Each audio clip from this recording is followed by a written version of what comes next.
necesaria y fijando los objetivos del Ministerio y los planes de actuación del mismo, asignando recursos necesarios para su correspondiente ejecución y evaluación para llevar a cabo los correspondientes planes. Destaco potestad reglamentaria. ¿Por qué? Porque coloca dentro al ministro en la parte superior de la... superior, por debajo del presidente y vicepresidente, pero debajo de todos los... de todos sus funcionarios hacia abajo, fijaros, secretario, subsecretario, secretarías generales técnicas, directores generales, subdirectores generales, etcétera, etcétera. Sobre la gestión de los medios, la ley atribuye además a los ministros administrar los créditos de su ministerio, obvio, aprobar y comprobar y comprometer los gastos que no sean competencia del Consejo de Ministros, obligaciones económicas y proponer el pago, celebrar contratos y convenios, solicitar al Ministerio de Economía y Hacienda la afectación y el arrendamiento de los inmuebles necesarios para el cumplimiento de los servicios, proponer y ejecutar planes, es decir, fijaros lo que dice, solicitar al Ministerio de Economía y Hacienda la afectación o el arrendamiento de los inmuebles necesarios, es decir, van al Ministerio del Dinero para decir, oiga, necesitamos esto para llevar a cabo esto, y a partir de ahí simplemente solicita, luego habrá que ver si se le otorga o no. Propone y ejecuta planes de empleo del Ministerio de Organismo Público Dependiente, modifica la relación de puestos de trabajo, convoca pruebas selectivas en relación con los recursos humanos del propio Ministerio y, sobre todo, ejerce la potestad disciplinaria y otras competencias que les entrega o les atribuye la ley.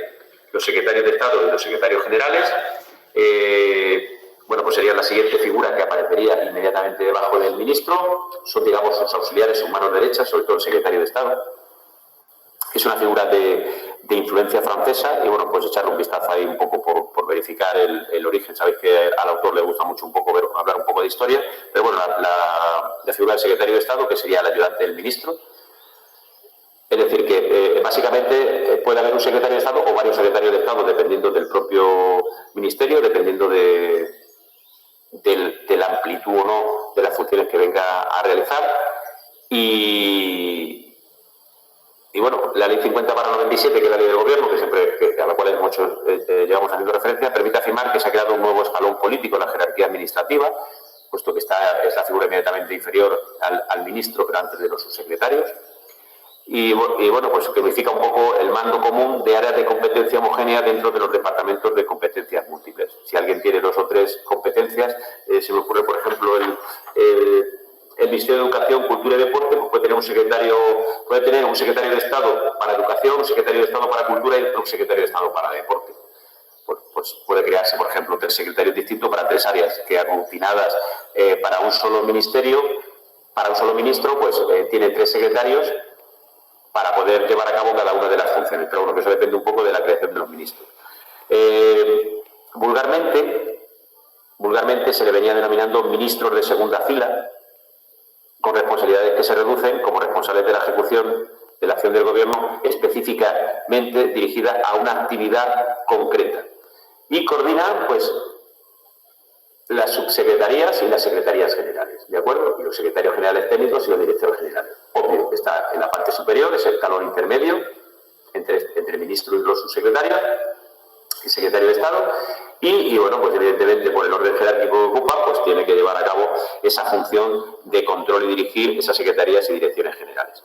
La representación es la representación externa de la Secretaría de Estado, no puede nombrar ni separar a los directores generales, es una competencia directa del ministro, es decir, a los directores generales que aparecen aquí estarían a su cargo, pero no pueden nombrarlos, ¿de acuerdo? Dependen directamente del ministro, veis que veis una línea directamente aquí que deriva, veis que dirige, depende directamente del director general, depende directamente del ministro, es el que solo tiene competencia para nombrarlos él, pero sí puede nombrar y separar a los subdirectores generales de la Secretaría de Estado. En materia de contratación, con autorización previa del ministro, no pueden rebasar las cuantías determinadas a la hora de contratar.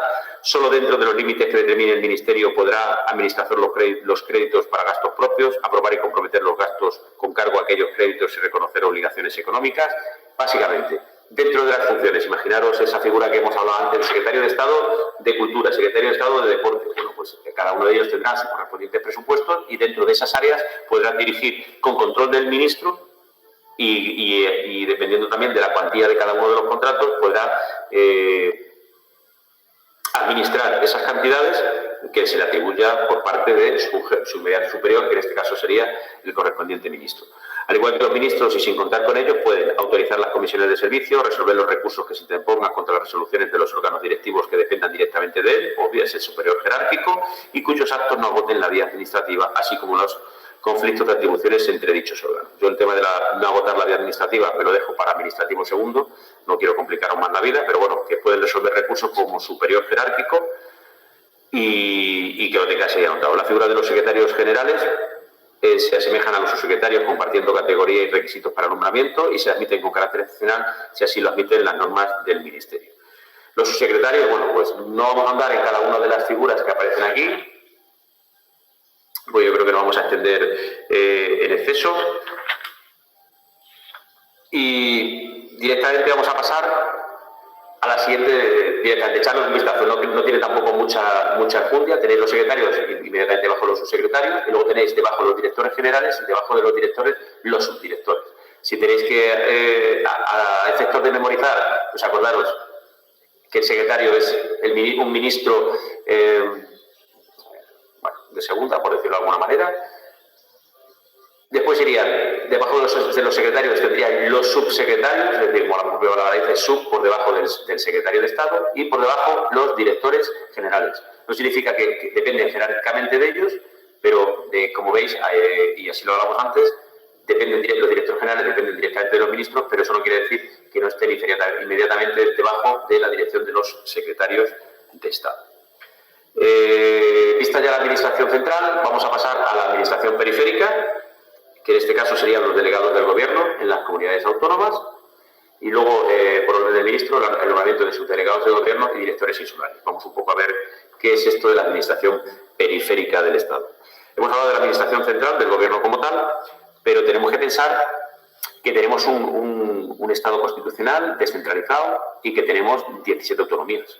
¿De acuerdo? Entonces vamos a hablar de la administración del gobierno como tal y cómo se relacionan a través de esa administración periférica del Estado, cómo van a relacionarse con las comunidades autónomas. Los delegados del gobierno en las comunidades autónomas. ¿Qué función tienen? Pues básicamente coordinación con las comunidades autónomas. Digamos, es el nexo de unión, es el pegamento entre gobierno y comunidad autónoma. ¿De acuerdo? Esa es la figura intermedia. Si veis, depende directamente del presidente del gobierno. Indirectamente, como veis, por la línea discontinua de los ministros, pero directamente delegado de gobierno, presidente del gobierno. Y aquí, descentrado totalmente, las comunidades autónomas. Y la figura, cuando hay que transmitir algo a una comunidad autónoma o a presidencia de gobierno, pues será a través del delegado de gobierno. Es una figura intermedia. La previsión constitucional sobre la figura del delegado del gobierno en las comunidades autónomas ha traído la instalación de un nuevo nivel de administración periférica del Estado, de naturaleza superior a la provincial, y que tienen la misión de dirigir y coordinar, coordinación, no ordena, no manda a las comunidades autónomas, simplemente coordina, pone en nexo de unión entre gobierno y comunidad autónoma. Coordina la administración civil del Estado en el ámbito de la comunidad autónoma y coordina con la administración autonómica. Digamos, es una especie como de representante de la Administración General del Estado dentro de la comunidad autónoma, ese nexo de unión. A la cabeza de esta nueva demarcación de la Administración periférica se ha puesto el delegado del Gobierno, una especie de supergobernador que ostenta la representación del Gobierno en el territorio de la comunidad autónoma y ejerce su superior autoridad sobre los subdelegados del Gobierno. Dependen de la Ministra de Política Territorial y Función Pública.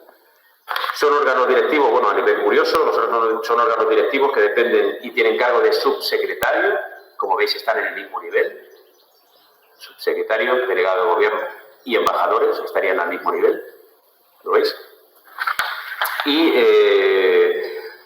dependen directamente, como decía, del presidente del gobierno y funcionalmente del ministerio competente por razón de la materia, ¿de acuerdo? Directamente, línea directa con el presidente del gobierno y dependiendo de qué ministro o qué tipo de relación esté llevando a cabo, pues dependerá directamente, por decirlo de alguna manera, funcionalmente del ministro correspondiente. El nombramiento y separación será por Real Decreto del Consejo de Ministros, lo tenéis aquí, como son los nombramientos, a través del Real Decreto del Consejo de Ministros.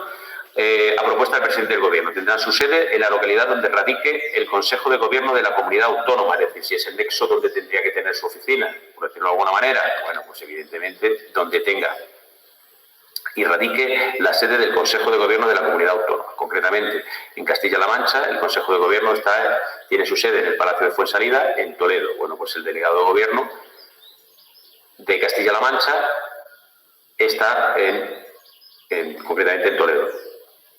En este caso, en caso de ausencia o enfermedad, será suplido temporalmente por el subdelegado del Gobierno de la provincia donde aquel tenga la sede, es decir, que si el delegado del Gobierno tuviera que ausentarse por alguna cuestión, porque se va de vacaciones o porque ha sido llamado a algún sitio, tiene que dejar el cargo provisionalmente, o porque esté enfermo o cualquier circunstancia, automáticamente lo supliría el subdelegado de Gobierno de la provincia donde aquel tenga su sede.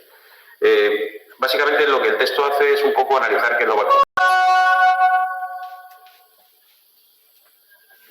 Pues Celia, no tengo ni idea de qué sede hay en Albacete. La sede del Gobierno de Castilla-La Mancha, lo que Albacete tiene, quiero recordar, son las Cortes Generales de Castilla-La Mancha. Quiero recordar que las Cortes están en Albacete, pero no puedo precisárselo, ¿eh? Es un ese. Si tiene internet, consulte si las Cortes Generales de Castilla-La Mancha están ubicadas en Albacete. Si tiene posibilidad de mirarlo ahora mismo en internet, pues mientras vamos viendo lo de la clase, nos aclara a todo el mundo el ese, pero yo creo que las Cortes están en Albacete. Y el Consejo de Gobierno, que no tiene que confundirse con las Cortes Generales, está en el Palacio de Fuensalida, concretamente en el Palacio de Fuensalida, en Toledo. Aprovecho para recordar, el Consejo de Gobierno de la Comunidad Autónoma de Castilla-La Mancha, a nivel de comunidad autónoma, se equipara al Consejo de Gobierno del Estado, de la Administración General del Estado.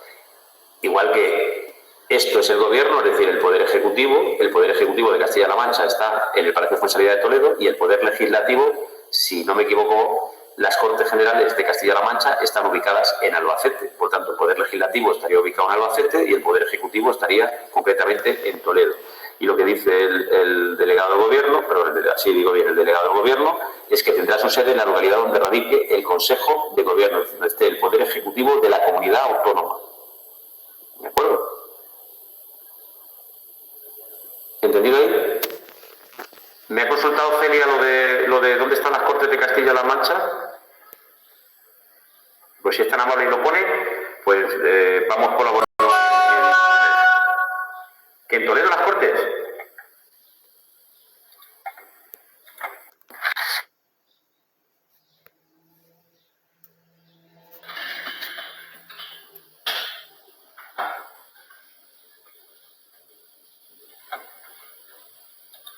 Un segundo.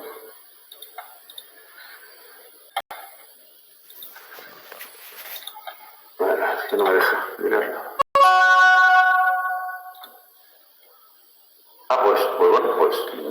Pues no sé exactamente entonces, pues en Albacete hay algo, porque seguro que hay algo, vamos, totalmente convencido de que hay algo, pero no le puedo decir qué parte tenemos allí. Bueno, pues a lo que vamos. Sí, coincido con usted, Celia. No sé, me suena que hay algo. No le puedo decir, lo buscaré.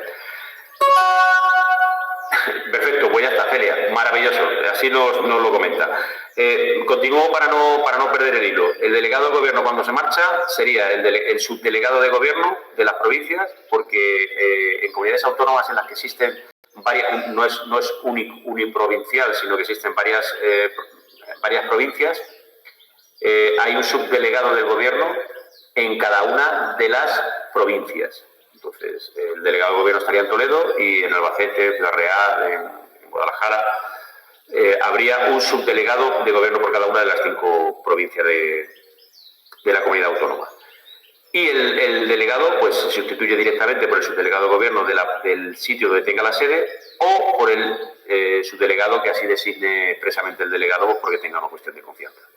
¿Qué misiones tiene el delegado del Gobierno? Pues nombrar a los subdelegados de Gobierno en las provincias y coordinar su actividad, impulsa y supervisa la actividad de los restantes órganos de la Administración General del Estado y sus organismos públicos en la comunidad autónoma. Informa las propuestas de nombramiento de los titulares de los órganos territoriales en el ámbito autonómico provincial y la visión más relevante es la de proteger el libre ejercicio de los derechos y libertades y garantizar la seguridad ciudadana a través de los subdelegados de gobierno y de las fuerzas y cuerpos de seguridad del Estado que ejercen las competencias del Estado en esta materia bajo la dependencia funcional del Ministerio del Interior. Bueno, básicamente los subdelegados de gobierno, y concretamente, por ejemplo, aquí en Castilla-La Mancha, el tema, por ejemplo, de extranjería, que va íntimamente ligado a seguridad ciudadana, se lleva a través del Ministerio del Interior y son los subdelegados de gobierno de cada una de las provincias los que resuelven inicialmente los expedientes de expulsión o no de un ciudadano extranjero que ha sido localizado en territorio nacional sin la pertinente documentación. ¿Por qué? Porque es el que al Estado de ese conjunto de competencias que hablábamos que se dividían unas para las comunidades autónomas, otras para el Estado, pues concretamente la de seguridad ciudadana y seguridad del Estado que pertenece al Ministerio del Interior son competencias exclusivas de materia de la Administración General del Estado. ¿Y quién es el que está presente en cada una de las comunidades autónomas? Pues el delegado del Gobierno, pues es el que viene a llevar y garantizar principalmente estas tareas de seguridad ciudadana. También, además, vela por el cumplimiento de las competencias atribuidas al Estado, que no sean estas que estamos hablando, y para la correcta aplicación de su normativa, promoviendo o interponiendo conflictos de jurisdicción, es decir, cuando es el enlace que está entre presidencia del Gobierno y la comunidad autónoma, pues es el encargado de proponer o avisar de promover o interponer como tal conflictos de jurisdicción cuando entiende que una comunidad autónoma, a través de alguna de sus consejerías, ha invadido alguna de las competencias que él entiende que deben de pertenecer a la Administración General del Estado, digamos, que es el que avisa de primera mano y controla que no haya una invasión de competencias por parte de las comunidades autónomas en relación con el Estado. Igualmente, las comunidades autónomas, como veremos en la sesión siguiente, tiene una figura similar para controlar que no sea al revés, es decir, que la Administración General del Estado no invada competencias de las propias comunidades autónomas. Resuelve además conflictos de atribuciones y resuelve los correspondientes recursos. Ejerce potestad sancionadora, obviamente, si es el delegado del Gobierno dentro de su comunidad autónoma, puede sancionar como superior e intermediario de todos los funcionarios que dependan del mismo, puede realizar tareas expropiatorias en nombre de la Administración General del Estado y cualquier otra que así le vengan expuestas como tal. La antigua Ley Orgánica de Funcionamiento de la Administración General del Estado, que quedó derogada, hacía una interpretación que sí me gustaría que conocieran. Distinguía lo que se llamaban los servicios integrados y los servicios no integrados. Hablando de la delegación. No, el Tribunal Superior de Justicia de Castilla-La Mancha está en Albacete, eso sí, pero no de lo contencioso administrativo, de todas. Ahí están todos los tribunales, bueno, donde tienen la sede, pero la sala de lo penal, la sala de lo civil, la sala de lo contencioso y la sala de lo social están ubicadas en Albacete. Pero yo creo que hay algún organismo más, no sé, que me suena, que de verdad que nunca me había planteado dónde estaba el ese. Pero vamos, no sé por qué pensaba yo que estaban en Albacete. Será porque trabajo más con Albacete con el tema del Tribunal Superior de Justicia, pero vamos, que ha sido un lapso. Lo que le quería comentar, y esto sí que es importante, los servicios integrados y los servicios no integrados que dependen de la delegación del Gobierno. ¿Qué es un servicio integrado y qué es un servicio no integrado? Esto es una buena pregunta que, si no lo entienden, va a ser complicado que lo comprendan cuando lo vean los libros. Vamos a ver, los servicios integrados significa que dependen directamente del delegado del Gobierno, ¿de acuerdo? Dentro de las funciones que tiene el delegado del Gobierno están directamente integradas, ¿de acuerdo? Y dependen directamente del delegado del Gobierno o bien subdelegados. Y luego los no integrados no dependen del subdelegado del Gobierno, sino que dependen de los servicios centrales del ministerio correspondiente. Por ejemplo, vamos a ver si lo podemos un poco. Os pongo los ejemplos y vemos que es un servicio integrado, es decir, que dependen directamente de delegación del Gobierno, o un servicio no integrado y lo único que hacen es tareas de control, sin más, dependiendo de la Administración Central. A ver, un servicio no integrado en la delegación del Gobierno, porque no dependen de la delegación del Gobierno, sería Seguridad Social, Hacienda, Tráfico o el INEM, ¿de acuerdo? En estos servicios no integrados, por ejemplo, la Seguridad Social, la seguridad social se rige en cada una de las provincias por un director o por un director provincial, ¿de acuerdo? Quedaros con el tema, ya no va a ser el delegado del gobierno o el subdelegado del gobierno, sino va a ser un director o un director provincial. ¿Qué significa? Que digamos que es un servicio no integrado dentro de la delegación del gobierno, porque seguridad social lo que se pretende es que esté perfectamente unificada para todo el territorio nacional. Y entonces lo que se realiza son nombrar directores provinciales o directores generales de la seguridad social a efectos de que se lleve exactamente igual en todas las provincias. ¿De acuerdo? Hacienda, que sea exactamente igual. Tráfico, tiene igualmente director provincial de tráfico.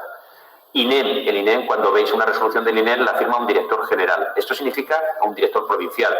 Esto significa que ese servicio no está integrado en la subdelegación de gobierno. Cuando alguien manda a la Comisión de Justicia Gratuita, de Asistencia Jurídica Gratuita, para que resuelva una determinada resolución, esta viene resuelta por el director provincial que depende de la Comisión o concretamente del Servicio de Asistencia Jurídica Gratuita.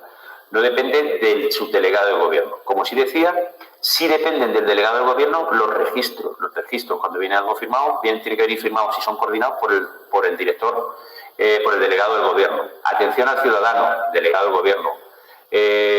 Autorizaciones administrativas, delegado del gobierno. Seguridad ciudadana y protección civil, dependen del delegado del gobierno. Extranjería, como decía antes, depende del delegado del gobierno. Bueno, en este caso del subdelegado de cada una de las provincias es el que se encargaría de solventarlo. Esos servicios, el servicio de control de registros, atención al ciudadano, protección civil, extranjería, son servicios que dependen íntegramente de la delegación del gobierno y son ellos los que se encargan de suministrarlos. Sin embargo, dentro de cada una de las provincias y dependiendo del gobierno central, habrá directores provinciales que tendrán otra serie de materias que, aunque están ayudadas por el delegado del gobierno, no están integradas dentro de sus funciones. ¿De acuerdo? ¿Entendido lo de servicios integrados y servicios no integrados?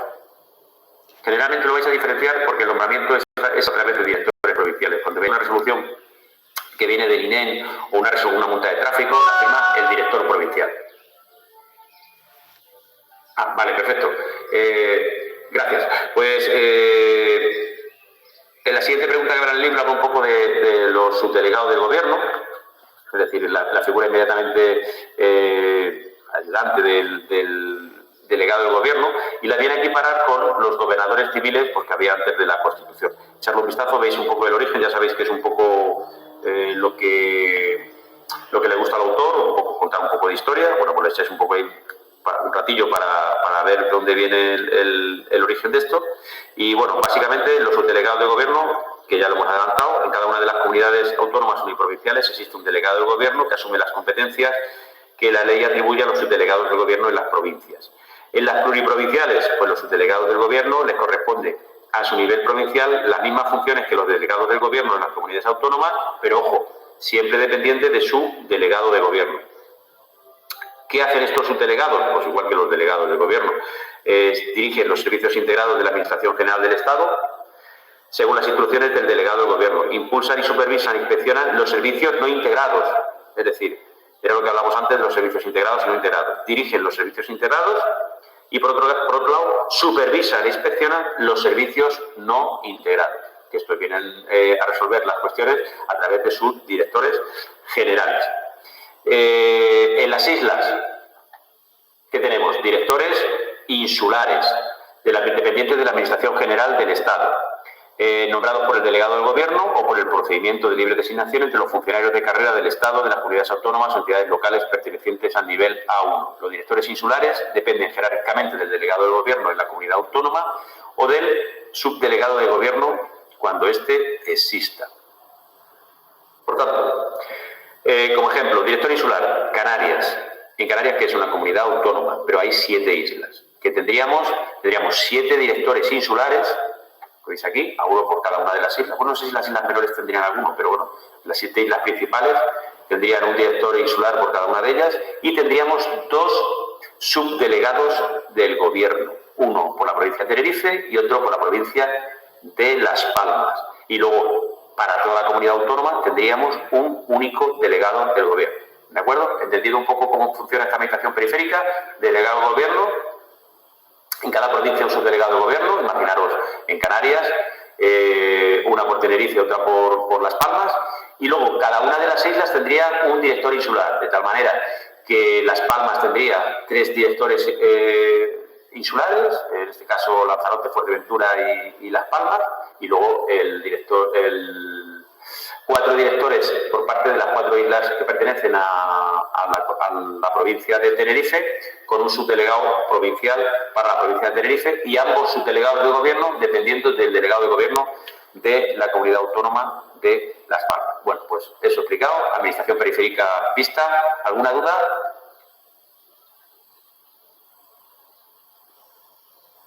Celia, ¿alguna duda? Irene, María Cristina o Verónica, ¿alguna duda?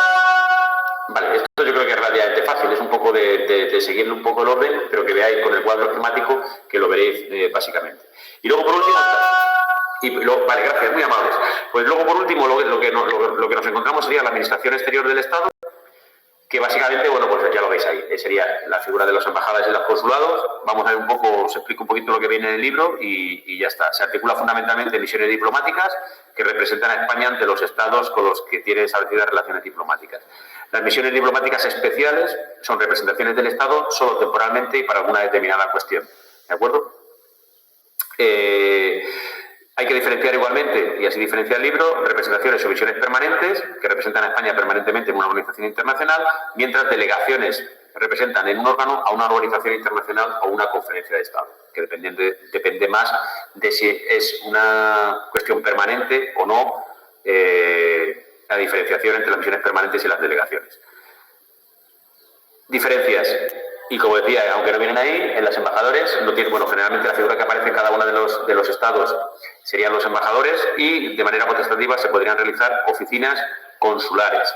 Pues creo que estará el embajador en Estados Unidos, por ejemplo, y seguramente que hay una oficina consular en Nueva York, seguro que hay otra en Los Ángeles, otra en Chicago o en puntos relativamente importantes de la geografía de Estados Unidos para auxiliar a los ciudadanos españoles que lo necesiten en alguno de esos estados.